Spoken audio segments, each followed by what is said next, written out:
Hello friends, welcome back to another video. In this video you can probably tell by the title that I'll be unboxing the PS5 and the Portal, and I thought I could also share some Genshin gameplay on 3 different devices so we can see how that looks. Since I'm unboxing the PlayStation and Portal with a lot of difficulty, I'll first give my impressions on how Genshin runs on there.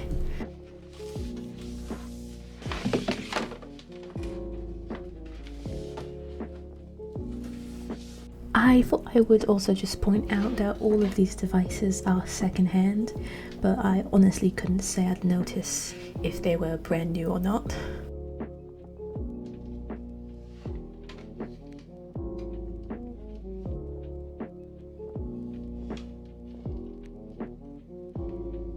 Now it's time to unbox the Portal, and I have to say I am quite impressed with this device.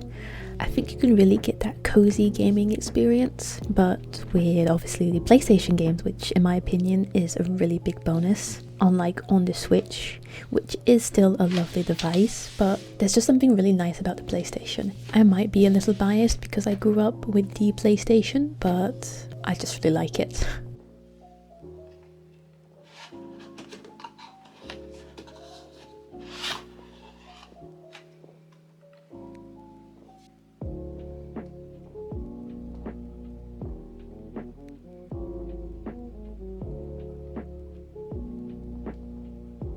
And yes, I couldn't resist not getting some cute thumb grips for all the devices, but it looks cute and I'm happy with it.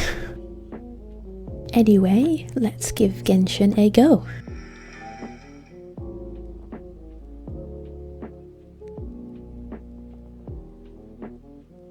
I will say I have already played quite a few hours on here with the Portal, and there's no complaints from me. It runs really well, and connecting it to my PS5 was also very easy. There's no input lag, you wouldn't even know you're streaming it from there.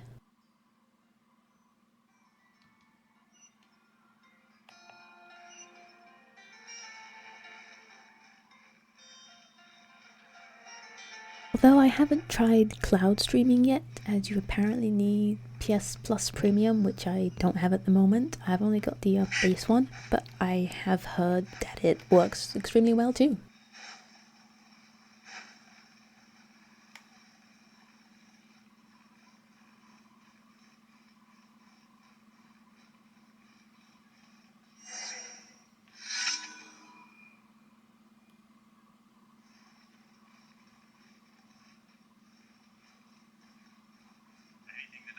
But all in all, I would say playing on here is definitely a really nice experience and gives that cozy vibe. So if you already have like a PS5, then I would say go for it, honestly.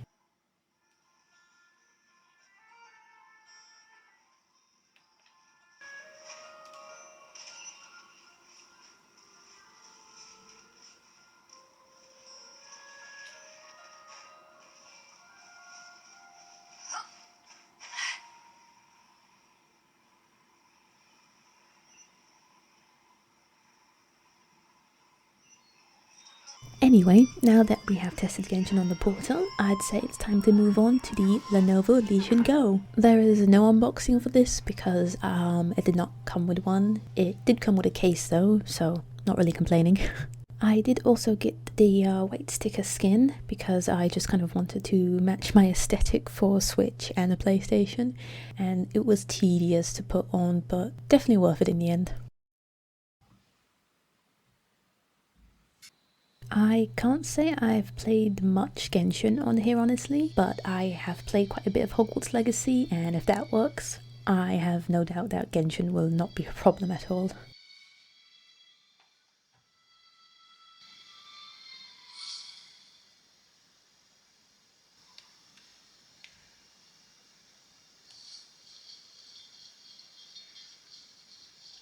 as the Legion is a bigger device, it is a lot heavier to kind of sit down with and have it on your lap, but you could absolutely also do it that way. But I really like using it at my desk as well, as it is a heavier device. But the bigger screen is really nice, especially with Genshin and even other games like Hogwarts Legacy. I might have to have a little review on other games just to see the comparison.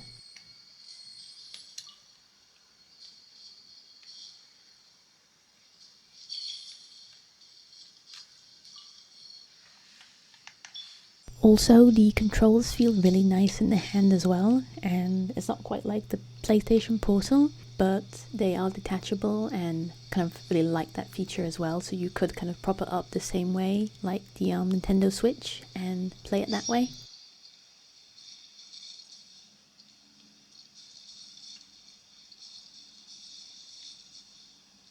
As you can see as well, I have above 40 FPS, and while in combat, some might complain it's not high enough, but I honestly truly don't notice the difference between that and 60, so it feels still really smooth and really nice.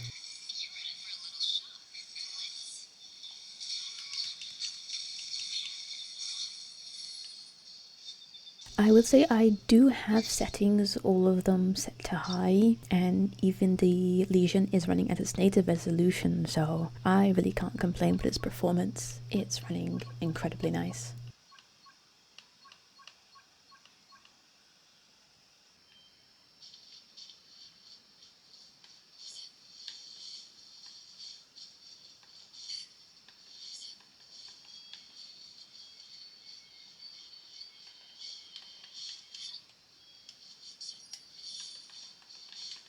So yeah, that's the Legion for you. I recommend it if you're looking at kind of PC games, but maybe you don't already own a PS5. The Legion can be like your all-in-one, and this is all you need really.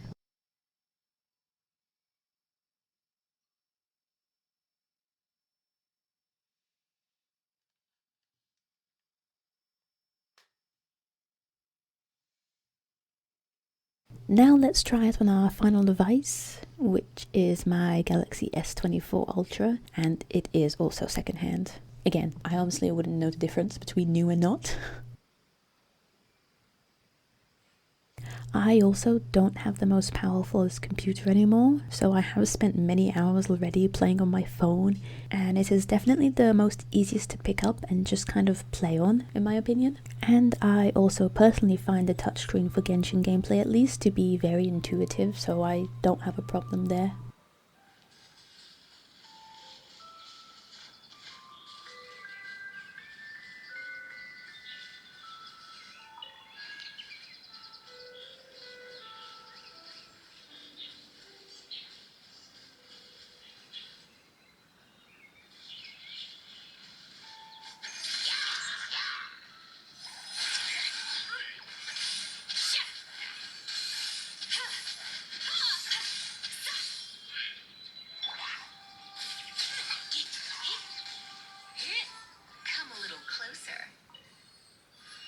I don't feel there's much else to say about playing on phones. Of course, not everyone has a flagship phone, but I'd say it's definitely easier to try it out on your own phone and kind of get an idea of its performance.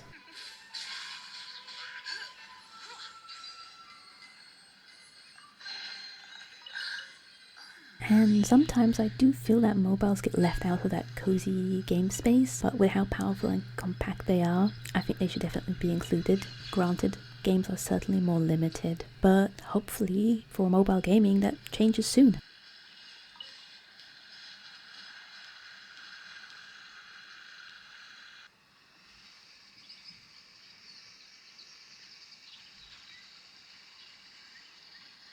My settings here are also at max, so I am overclocking it, so it says, but I truly feel no lag, no difference, so I'll probably leave my settings as they are.